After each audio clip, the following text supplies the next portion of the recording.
आप ये पाकिस्तान से बड़ा ही आर्गुमेंट आता है कि वो सब अरेस्ट हैं और वो सब जेल में।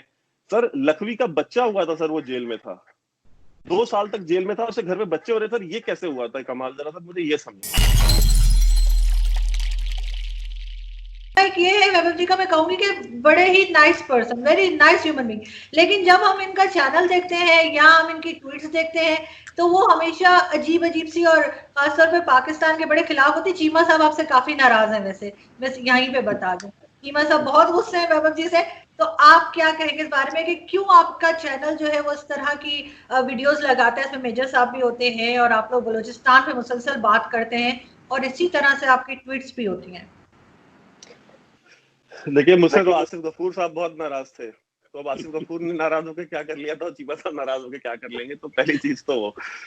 दूसरी चीज इन्होंने बताया कि मुझे थोड़ी हंसी भी आई कि उन्होंने कहा कि बुरहान वानी ने शम्मा जला दी है और वो ऐसी शम्मा है। देखिए सर, मुझे नहीं पता, आपको शायद इसके बारे में पता हो नहीं पता हो, बुरहान वानी मारा गया था जब, तो उसने वो मारा इसलिए गया बिकॉज उसकी 5 गर्लफ्रेंड्स थी, और वो एक गर्लफ्रेंड ने टिप ऑफ कर दिया आर्मी को कि वो दूसरी गर्लफ्रेंड से मिलने जा रहा है, उसको मालूम चला, वो जेलसी के मामले में उसको इन्फॉर्मेशन मिली, वो मार दिया गया।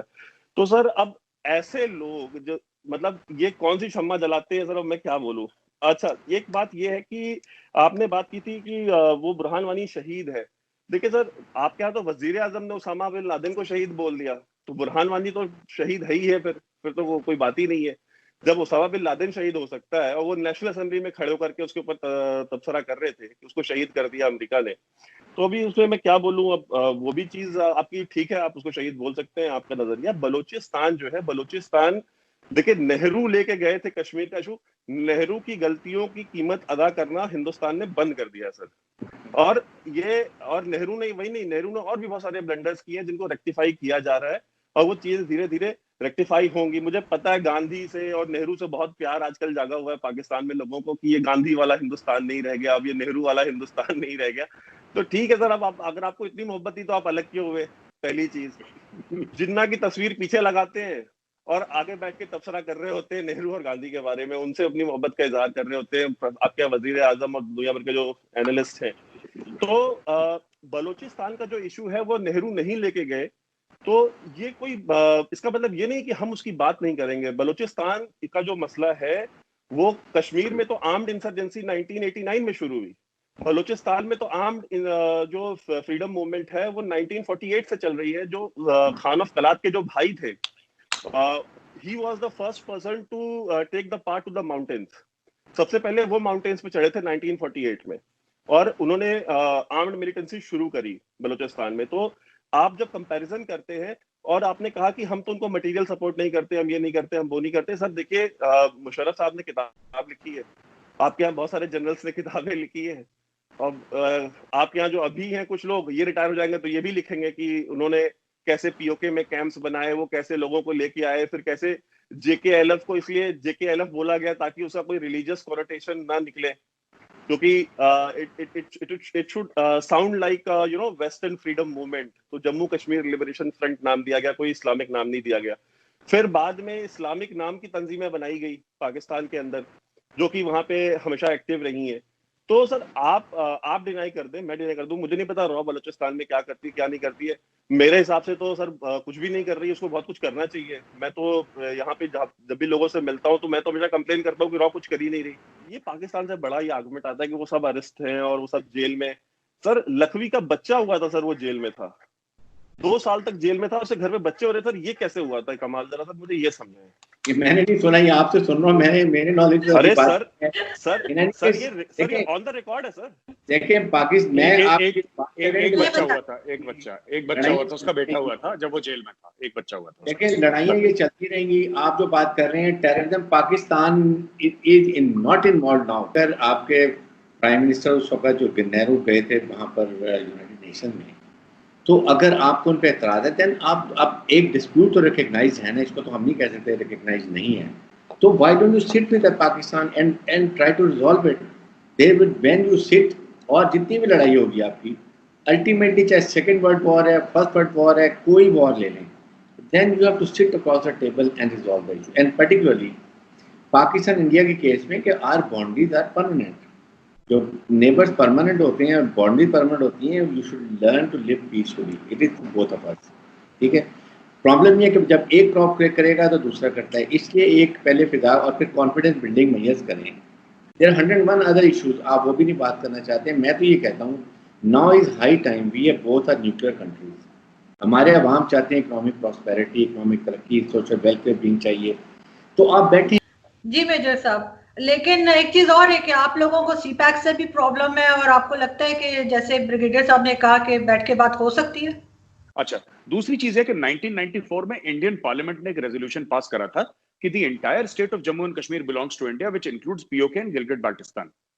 As an Indian, my parliament's 1994 resolution supersedes United Nation Security Council resolutions of 1948। Number 1, India बिल्कुल इस चीज को मानने को तैयारी नहीं है। तीसरी बात, ये जो हम लोग आपने बात करी सीपैक की, देखिए साहब, कई पाकिस्तानी कहते हैं, मैं बस 1 मिनट लूंगा, कई पाकिस्तानी ये कहते हैं कि साहब इंडिया बड़ा जेलस है क्योंकि सीपैक है और इतनी बड़ी ट्रेड है।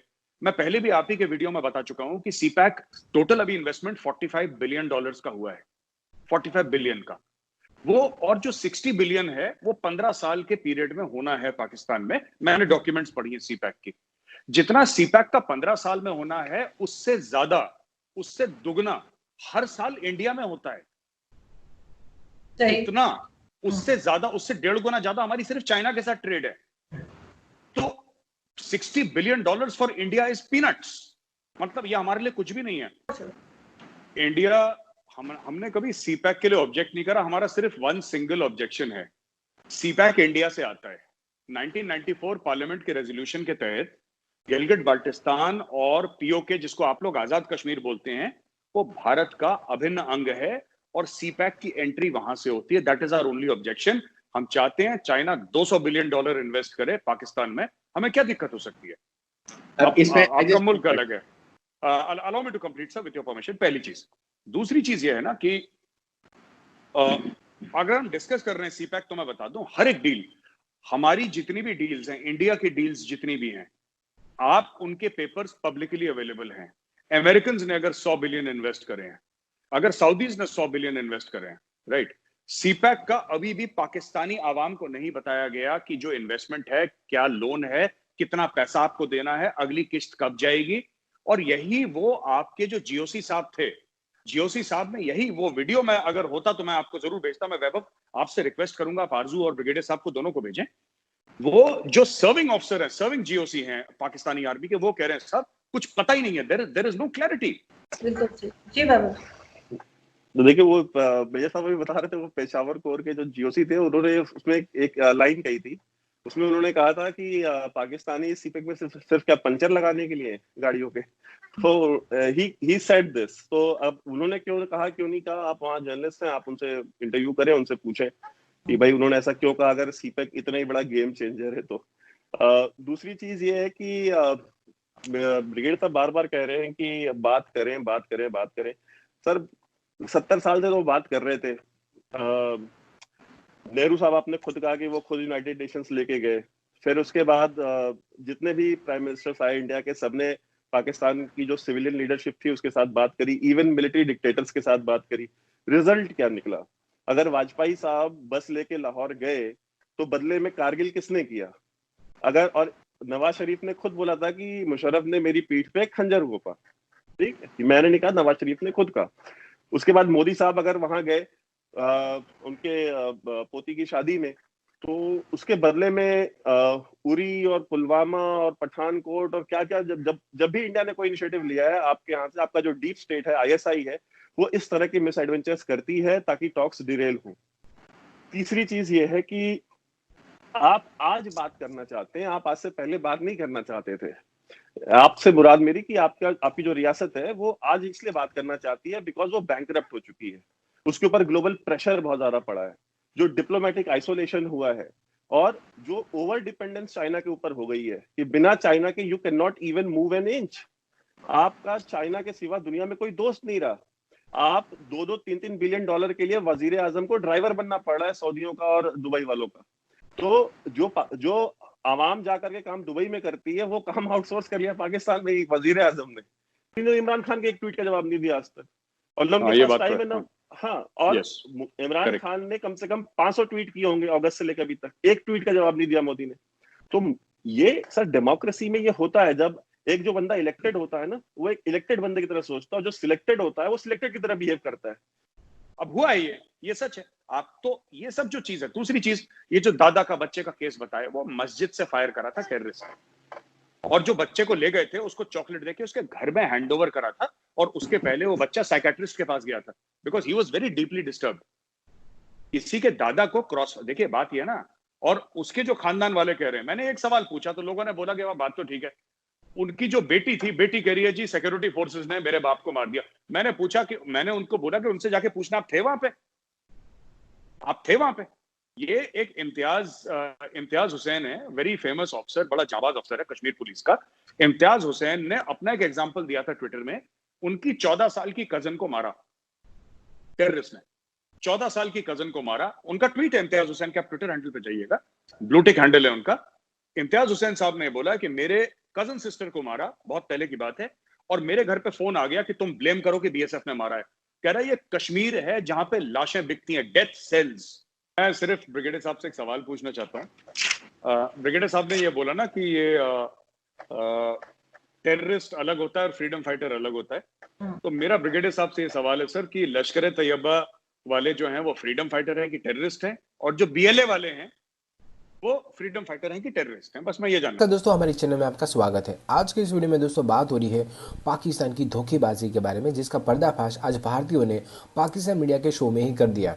दरअसल दोस्तों हम सबको पता है कि पाकिस्तान FATF की ग्रे लिस्ट में पड़ा है। अब FATF की ग्रे लिस्ट में होने का मतलब ये होता है कि आपका देश आतंकवादियों को मदद कर रहा है, और उसकी वजह से पूरी दुनिया इस देश पर काफ़ी सारी पाबंदियां लगाती है। अब इन्हीं पाबंदियों से पीछा छुड़ाने के लिए और ग्रे लिस्ट से बाहर निकलने के लिए पाकिस्तान ये दिखावा कर रहा है कि वो आतंकवादियों के खिलाफ कार्रवाई कर रहा है, उनको जेल में भेज रहा है। पर यहाँ पर दोस्तों कमाल की बात यह है कि आतंकवादियों के जेल में होने के बावजूद भी उनके घर में बच्चे पैदा होते रहते हैं। अब दोस्तों हम सबको पता है कि साइंस इतना ज़्यादा भी आगे नहीं बढ़ चुका है, तो इसका एक ही मतलब होता है दोस्तों कि पाकिस्तान पूरी दुनिया को बेवकूफ़ बना रहा है। अब दोस्तों पाकिस्तान की इस नौटंकी का जब भारतीयों ने पर्दाफाश किया तो इस डिबेट में मौजूद पाकिस्तानी को काफ़ी ज़्यादा शर्मिंदा होना पड़ा। आज के इस वीडियो में दोस्तों फिलहाल इतना ही। अगर आपको हमारा वीडियो अच्छा लगा है तो इस वीडियो को लाइक ज़रूर करें, और अगर अभी तक आपने हमारे चैनल को सब्सक्राइब नहीं किया है तो अभी कर ले, ताकि हम आपके लिए ऐसे और भी इंटरेस्टिंग वीडियोज़ लगातार लाते रहें। धन्यवाद।